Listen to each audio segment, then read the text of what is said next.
Good morning, everyone, and thank you so much for joining us all here today. Today's Shia should be Le'ilu Nishmas, our dear friend Menachem ben Yisrael Yaakov, as well as my dear aunt Rivka Bas Gavriel Tzvi, and for Zaidi, Reb Shmuel ben Yosef Dov HaKohen, and B'schos L'Refuah Shalema Bekarov Meshalem ben Sarachel, Miriam Basara, and Yair Yeshia ben Chaya Atara.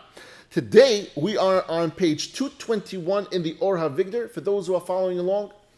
And today, we're going to talk about some examples of what we spoke about yesterday. Yesterday, we spoke about the idea that doing your hishtadlus is the mitzvah.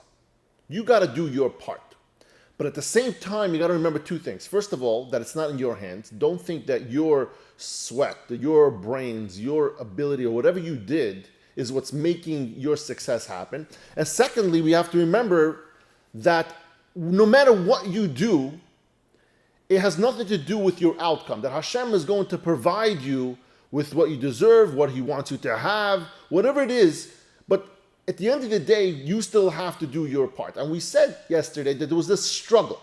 What was the struggle? The struggle was that we're kind of torn in between humanity where we want to see fruits of our labor, but at the same time, we need to understand that regardless of what we do, it's meaningless. We might think it is. We might say, oh, look, you see, I did this and it worked out. But in reality, it's not true. In reality, what's really going on is Hashem wanting to give it to you. He might use teva, which is cause and effect, in order to make that happen. But at the end of the day, we see other people doing the same thing, and they might not be successful while you are doing the exact same script and you're being successful. So we have to understand that, as we spoke yesterday, that the mitzvah is to do your hishtadlus and understand that's one part of it, one half of it. And the outcome, that's another thing, and that you have to trust that the outcome is going to be favorable for you. Today, we're going to talk a little bit about that idea and some examples of how that plays out in real life. So he says over here, V'yoyse ani tameya. I'm even more surprised when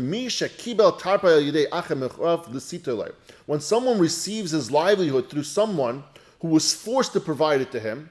And we mean by forced to provide it to, meaning it wasn't that guy's money to begin with. You went to work for him, you earned your money.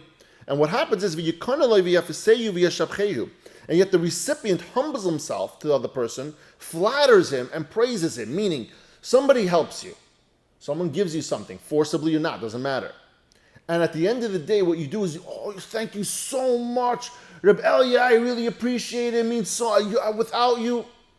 And this chassid was saying, I'm surprised at the people that go beyond and above the call of duty to thank someone, putting their mindset that without this person, this outcome would have not happened.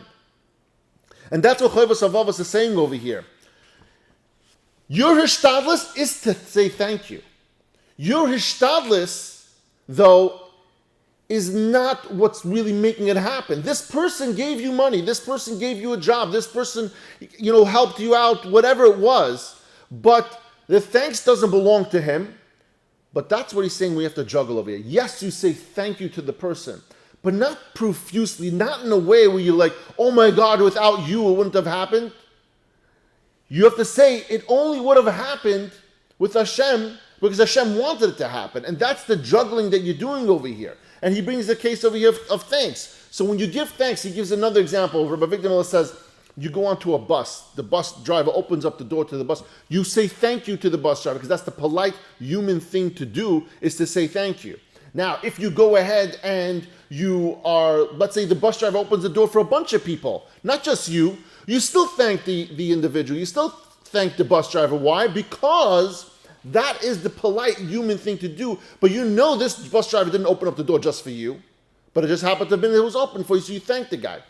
That's what he means. You need to understand how to juggle thanking someone for their assistance, for their bechira, for their choice to help you, but at the same time remembering the entire time who actually made that happen, who actually made this individual help you at that moment. And that's when it comes to thanks. And he brings another example. He says, dealing with failure. If a person finds that he goes to work every single day, He has a job, he has a business, he plows away, and it's difficult. It's difficult. He's not getting out of it what he felt he needs, or he's just struggling in general. You have to remember something. Could be you have a savings account. It could be Hashem gave you the money already last year, and that's how you have that money in the savings account. You have to remember that Hashem, when he provides a livelihood for an individual, it doesn't mean he gives you a paycheck every week, right? You're a boss. Everyone is a boss. Hashem will provide you your sustenance, your money, your whatever food you need. And it can come in various different ways. It doesn't have to be in the form of cash. It can be someone dropping off food at your house. It could be somebody giving you a place to live. It could be somebody helping you with something else. It doesn't matter, right? He's saying over here, understand that there are some times where Hashem provides you something in advance. He gives you a deposit. And so you made a deal last year, you had a bunch of cash, and you put that in your savings account, and you've been living off of that money, right? You may have not done anything for the last 6 months, or nothing really worthwhile, but you've had that money from before, and she should think about that. Sheba loy apanam achem, or it may be that it will come to him through some other manner. Maybe Hashem will send you that money through another way, not necessarily directly through your business or your job or whatever it is you're doing to earn your living. And Rabbi Avigdor says, if a person tried to make a living and failed, he should not think that he will be deprived as a result. Either Hashem has already sent him what he needs, and he has the money in the bank, or what he needs will come to him in some other way. Whichever it may be, makes no difference, because in all cases, a person has to engage in all the means that are practical for earning a livelihood. You have to try to get customers. You have to do your part. Advertise, create a great product, make sure you do your thing.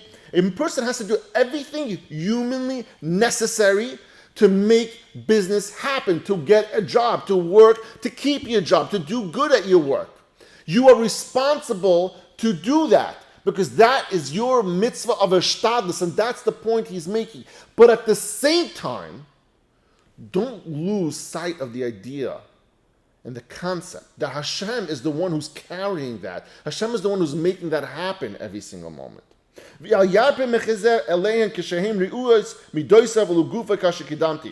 should not be lax in pursuing the means of earning a livelihood if they are fit for his health and his nature, as I explained before. We spoke about this.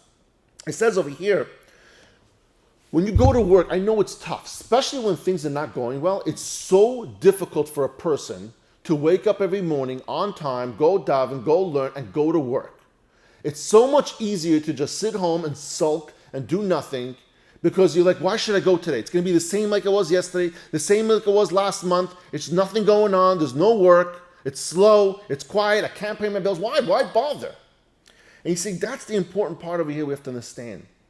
There's two parts to this process, and both of them are a mitzvah. Your hishtadlus is what's required of you to do. That is a mitzvah. The outcome, when Hashem blesses you and gives you a bracha, He gives you through the fruits of your labor, He provides you a way to make a living, and you're able to put food on your table and live a comfortable life. That is Hashem showing you that He cares and He loves you. And then when you thank, however you get that, you thank Hashem for it. Yes, again, you go back to thanking the person for giving you a job. But don't go out of your way thinking for 1 second that without that person, you wouldn't have gotten that money. Without that person, nothing would have happened. You would have had exactly what you have today. The same amount of money in your account, the same outcome you would have had. It wouldn't have been through this person, it would have been through another person. Because at the end of the day, it's Hashem that's making it happen. Hashem might have chosen your boss or this customer to make it work for you this week, this month, this year, whatever it is. But it's Hashem that's making it happen through those individuals. And what we meant by doing something that's right for you, your physical ability, we spoke about at the beginning, when we started Shaar HaBitachon. We said when it comes to choosing an occupation, a person should choose an occupation that makes sense for their physical, mental capacity, for their health. Shouldn't do something that will be detrimental to your health. And stuff like this. He says over here, you're not expected to go into kinds of work that are not fit for you. Choose a suitable job, taking into account your ability. So like if you're really smart and you want to go to law school, become a doctor, do that. If you feel like you're better at something else, maybe sales, go get into sales, sell something else. He says, also when it comes to your health, you have to go about doing those different things. And when you get into your health, tomorrow, Mitzvah Hashem. But once you're doing what you're supposed to. Once you chose that occupation, once you chose that method for losing weight, that diet, once you chose a shadchan to call up to find the shidduch, once you chose a doctor to go to so you can get better, remember, you did your hishtadlus. Don't put your trust in that choice. All you need to do is make a choice. That's your hishtadlus portion, but your trust stays with Hashem. That's where it belongs. Again, it's split in half. There's two parts over here. You have to do your part, make choices, educated decisions. Educated, I mean what you think makes sense. And then the second part is once you make that decision, your job is over. You just keep plowing away at it, whatever the decision is. You chose to be an electrician, you just keep on being an electrician. And you're good at it. And don't make this mistake. If you're good at it, there's always going to be some times where it's a little quiet, a little better. There's going to be good times, there's going to be bad times, and every industry has that. So when you're good at something, you chose a business, Hashem sent you shefa through that. Now there's a bad time, something's going on, whether it's with you personally or the industry or in the economy as a whole. Remember, you're doing your part. It has nothing to do. When you were doing well, it had nothing to do with you either. I just want to tell you that. Don't think because you were good at your job, at your business, your sales, it meant that's the reason why you were getting what you were getting. No. You did your part. Hashem chose to give you bracha at that time. Now you're doing your part and Hashem is not sending as much. For whatever reason. Right? And we know that's for a good reason, but we don't know what it is. And that's the point he's making over here. 50% of it is you, hishtadlus. The other 50%, that's the trust. The trust belongs solely in Hashem. After you chose the doctor, the lawyer, the employer, the customers, the employees, after all you made those choices, you chose them, go about your day and leave the rest up to Hashem. That is the bottom line when it comes to these. And tomorrow we're going to get into a few other examples that he gives on health and illness and some other parts, and how to keep in mind that split that we are supposed to work because it's a mitzvah and that's what's required of us, and that other half of trust. Just whatever you're doing is irrelevant. Just trust